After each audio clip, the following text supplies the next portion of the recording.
Então, para você, é o momento da leitura desse decreto, que, repito, para você que chegou agora, foi assinado há pouco pelo presidente Jair Bolsonaro, um decreto que concede indulto ao deputado federal Daniel Silveira, condenado ontem pelo plenário do Supremo Tribunal Federal. A gente vai a Brasília, então, abrindo o programa de hoje com a análise de José Maria Trindade. Uma reviravolta, hein, Zé? No meio do feriado vem essa decisão do presidente Bolsonaro. O que é que isso pode significar? Boa noite, Zé.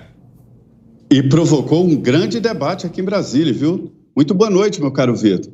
Boa noite, compadre Augusto, boa noite, Fiuza, muito boa noite, Ana. Olha, Vitor, esse indulto assinado pelo presidente Jair Bolsonaro foi discutido ali entre alguns líderes e já estão dizendo aqui alguns líderes de oposição que vão apresentar um decreto legislativo cancelando esse decreto presidencial de indulto. Um decreto assim nunca foi usado por presidente da República, que geralmente dar indulto assim, no sentido de uma graça, uma graça natalina, né? Ou por até questões humanitárias, mas nunca uma decisão sobre uma condenação em qualquer instância e muito menos pelo Supremo Tribunal Federal.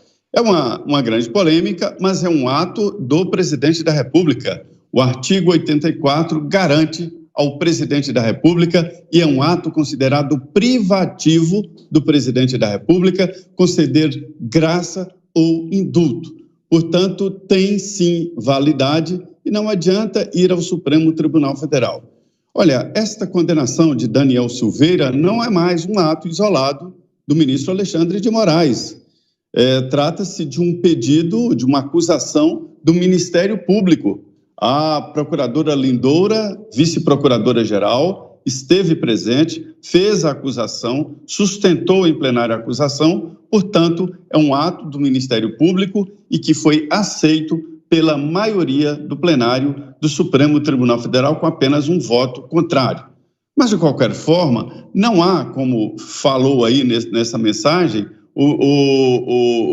sobre qualquer possibilidade de não entendimento. André Mendonça não tem que dar explicações, ele não tem que ser entendido, é ele que tem que entender a Constituição, é ele que tem que avaliar as leis do país e pronto. O ministro do Supremo não dá explicações sobre suas sentenças. Os votos, na verdade, são sentenças. Portanto, é uma grande novidade no mundo jurídico e até no mundo político aqui, e agora haverá um grande debate.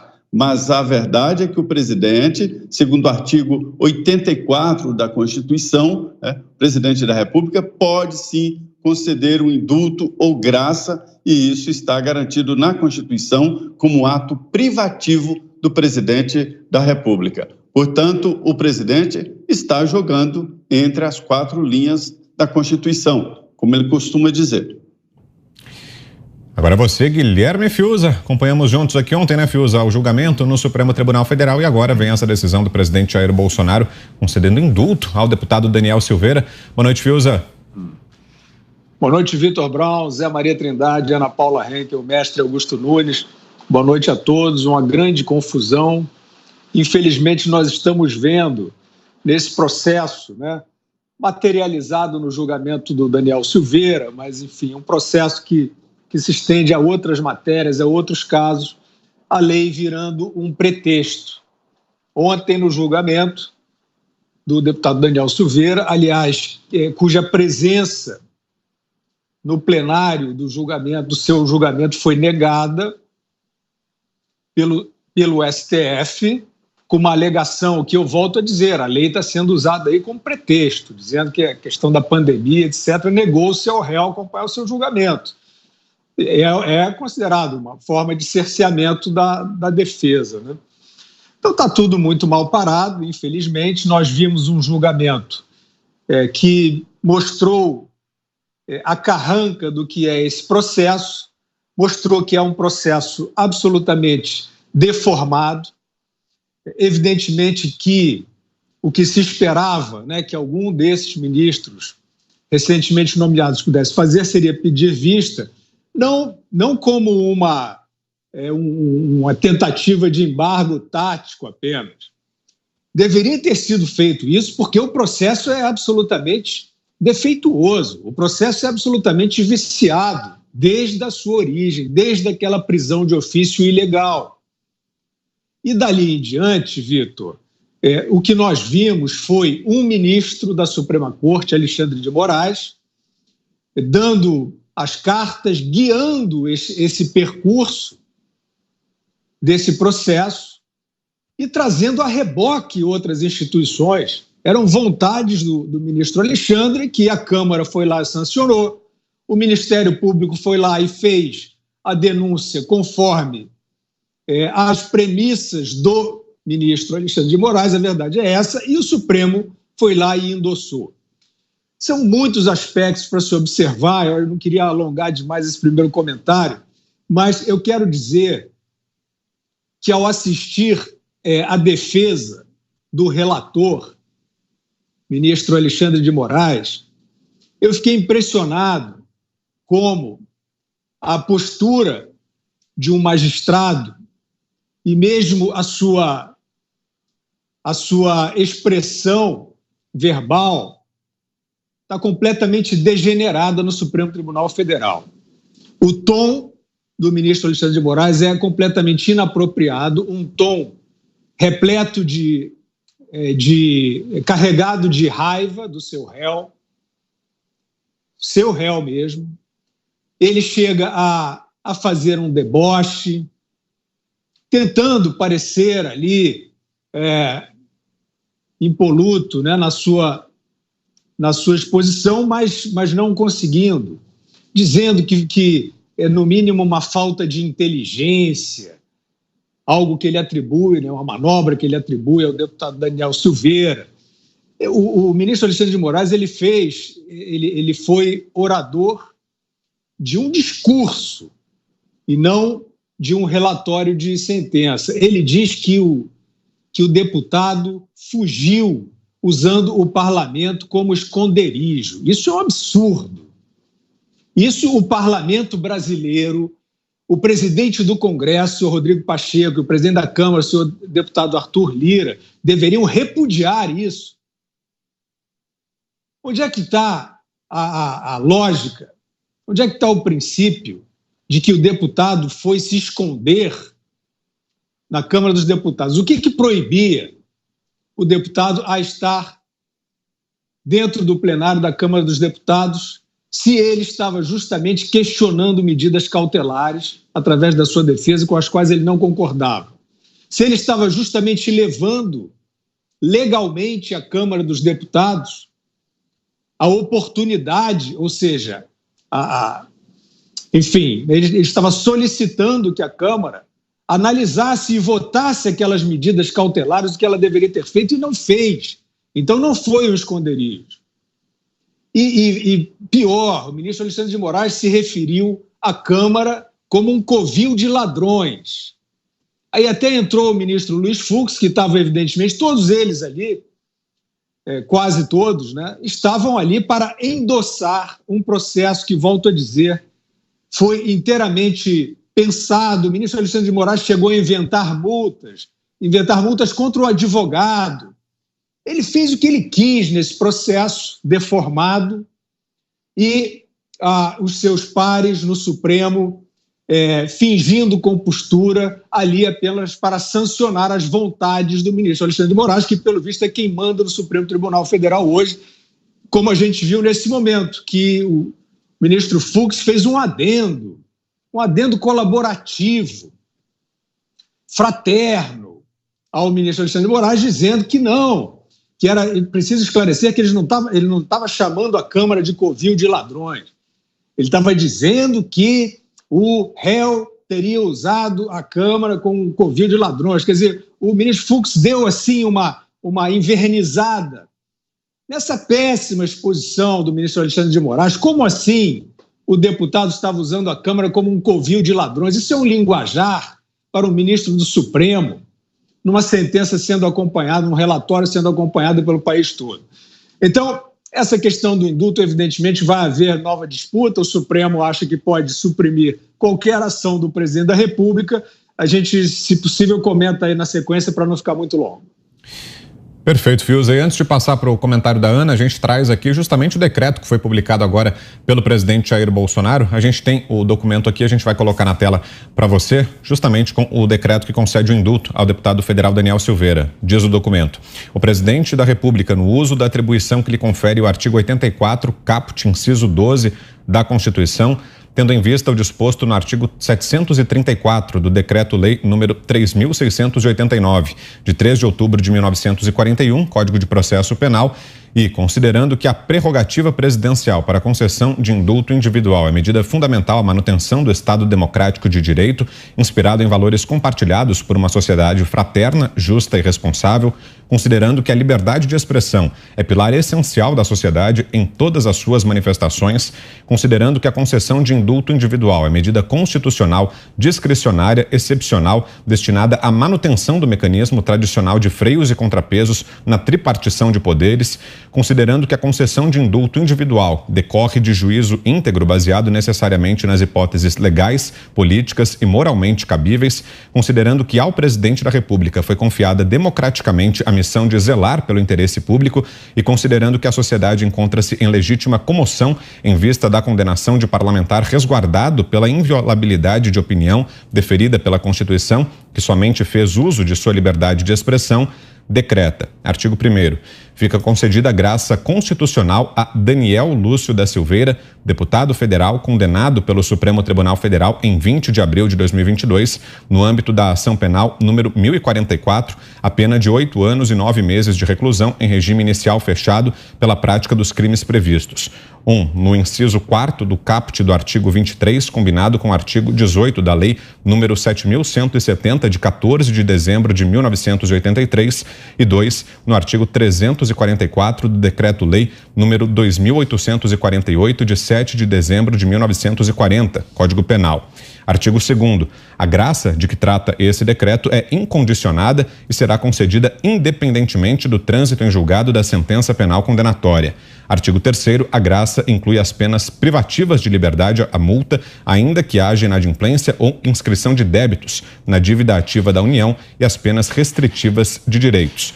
É assinado esse decreto pelo presidente Jair Bolsonaro, Brasília, 21 de abril de 2022, da Independência e República, é a assinatura. Ana Paula Henkel, queremos ouvi-la, Ana. Boa tarde. Que 20 de abril, hein, Vitor? Boa noite para vocês aí no Brasil, boa noite, Zé, boa noite, Fiuza, boa noite, mestre Augusto Nunes, boa noite à nossa audiência maravilhosa. Como eu mencionei, Vitor, um 20 de abril aí que entrou para a história. E nesse indulto do presidente, ele toca em palavras, né? Apesar de que o documento tem o tal juridiquês que ele tem que seguir ali, né, as expressões constitucionais, ele toca em 2 pontos, né, muito importantes, que o brasileiro que foi às ruas no 7 de setembro pedindo respeito à Constituição também levou isso para as manifestações. Prerrogativa presidencial, que é um dos pontos da nossa instituição aí do Poder Executivo, que não vem sendo respeitado exatamente pelo STF, e ele toca mais uma vez na medida constitucional, o que está na Constituição. E o indulto mostra, Vitor, muito claro que o presidente Bolsonaro, ele é hoje o maior protetor da Constituição Federal. O presidente entende que o que aconteceu ontem também está muito além do deputado Daniel Silveira ou de algum político A ou B que apoie o governo ou não. Ontem nós vimos ao vivo, em cores, um ataque à Constituição por parte daquela corte que deveria proteger e salvaguardar nossas leis. Eu quero pedir licença aos meus colegas de bancada para me estender só um pouquinho, porque eu considero de extrema importância um fio que a Procuradora da República, a doutora Tameia Danelon, professora de processo penal, ela colocou ali no Twitter, e ela explicou em 10 pontos, ela analisou, né, o caso Daniel Silveira em 10 pontos, e aí mostra como esse indulto do presidente, ele não é apenas necessário aí para o deputado, mas ele protege exatamente a Constituição. Então diz a doutora Tameia Danelon, ponto 1, ela fala da imunidade parlamentar. Ele não poderia ser preso, processado e condenado por crimes cometidos pela palavra, por conta da imunidade parlamentar prevista no artigo 53 da Constituição, que abrange as opiniões, palavras e votos. O ponto 2, quebra de decoro. Devido ao excesso de sua fala, configuraria quebra de decoro parlamentar a ser apreciada apenas pela Câmara dos Deputados. 3. Não havia flagrante. Parlamentares só podem ser presos em flagrante delito de crime inafiançável. O fato do vídeo estar no ar não torna o crime em flagrante. Os crimes também não são inafiançáveis, pois posteriormente foi concedida fiança. 4. Prisão em flagrante dura apenas 24 horas. No prazo de 24 horas, o preso em flagrante deve ser solto ou sua prisão convertida em prisão preventiva. Como deputados não podem ser presos preventivamente, ele deveria ter sido solto e não ficar preso em flagrante por meses. 5. Não cabimento de tornozeleira. Essa medida cautelar visa substituir uma prisão preventiva. Mas como deputados não podem ser presos preventivamente, também não caberia a aplicação de medidas cautelares diversas da prisão. 6. Análise da Câmara. A Câmara dos Deputados deveria analisar a possibilidade de aplicação de medidas cautelares, tornozeleiras e outras, ao parlamentar. 7. Cerceamento à liberdade de expressão. Ninguém pode ser tolhido em utilizar redes sociais e conceder entrevistas, principalmente os parlamentares, pois a função precípua desse cargo é parlar. 8. Não há multa diária no processo penal. Não há essa previsão no rol das cautelares diversas da prisão. O descumprimento de medida cautelar poderá ensejar a prisão preventiva e não multa diária, mas deputados não podem ser presos preventivamente. 9. Impedimento de réu acompanhar seu julgamento. Ninguém pode ser impedido de acompanhar seu próprio julgamento, sob pena de violação do princípio constitucional da ampla defesa. E, finalmente, 10, a suspeição de juiz. O ministro que é vítima de um crime não pode ser o julgador diante da suspeição e também violação do princípio acusatório. Tá? Então, uma explicação sem aquele juridiquês complicado da doutora Tameia Danelon, está no Twitter dela e vale muito a pena nós, como cidadãos que queremos a proteção e o respeito à nossa Constituição, vale a pena dar uma olhada. E a opinião agora de Augusto Nunes. Augusto não está aqui comigo hoje, acho que se perdeu em algum bloco aí desse carnaval fora de época. Foi isso, Augusto? Boa noite. Tô esperando aqui a passagem. Opa, só chamar a gente. Não, eu estou homenageando também o Supremo. Você viu que eles estavam ontem, uns estavam entrincheirados ali em... O que eles fizeram? Cabines de acrílico, né? Outros continuam trabalhando home office desse sistema. Eles vivem num país onde a pandemia está no auge. Boa noite, Vitor. Boa noite, minha querida parceira Ana Paula, meu irmão Guilherme, com o Padre Zé. Boa noite a você que nos acompanha. Bom, o Zé lembrou muito bem que esse decreto é constitucional. Nunca foi usado, né? O Zé também lembrou. Pois bem, nunca o deputado foi tratado como o deputado Daniel Silveira na sessão de ontem, que foi a mais infamante da história do Supremo Tribunal Federal. O Supremo começou ainda no tempo da pandemia, né? Eles não permitiram a entrada de 2 deputados, porque eles tomaram medidas cautelares que incluía a restrição do acesso só a advogados. Depois, eles obrigaram o advogado do Daniel Silveira a fazer um teste de Covid-19, que deu negativo. E na abertura da sessão, o ministro Luiz Fux, nomeado por Lula, criticou o advogado. O advogado foi tratado com desrespeito ontem. A decisão do Supremo foi inconstitucional de A a Z. A condenação é inconstitucional, processo é inconstitucional, é abuso de poder, é ilegal. E o que fez o presidente Bolsonaro foi, já que eles agem dessa forma tão singular, adotou uma providência singular, mas constitucional. Constitucional. E agora vamos pagar para ver. O Supremo foi apostando cada vez mais alto. E agora tropeçou numa barreira, repito, constitucional. Como é que vai ser? O que eles vão fazer? Quer dizer, os ministros não dão explicações sobre o voto? Sim, e a gente comenta o que quiser sobre os ministros. Eu disse que o Luiz Fux foi nomeado por Lula. Foram nomeados também por Lula Dias Toffoli, Lewandowski, Carmen Lúcia. Foram nomeados por Dilma Luiz Roberto Barroso, Rosa Weber e Fachin. Já tem a maioria dos 7, que ontem são 7, e contaram previsivelmente com a contribuição do Gilmar Mendes, nomeado pelo Fernando Henrique Cardoso, pelo Alexandre de Moraes, nomeado pelo Temer, e pelo André Mendonça, nomeado pelo presidente Bolsonaro. O Cássio Nunes Marques foi o único que não participou dessa decisão vergonhosa.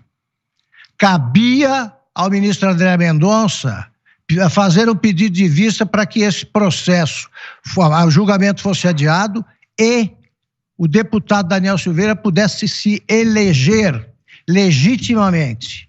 Não fez isso, segundo o Toffoli, por coragem, a meu ver, por covardia.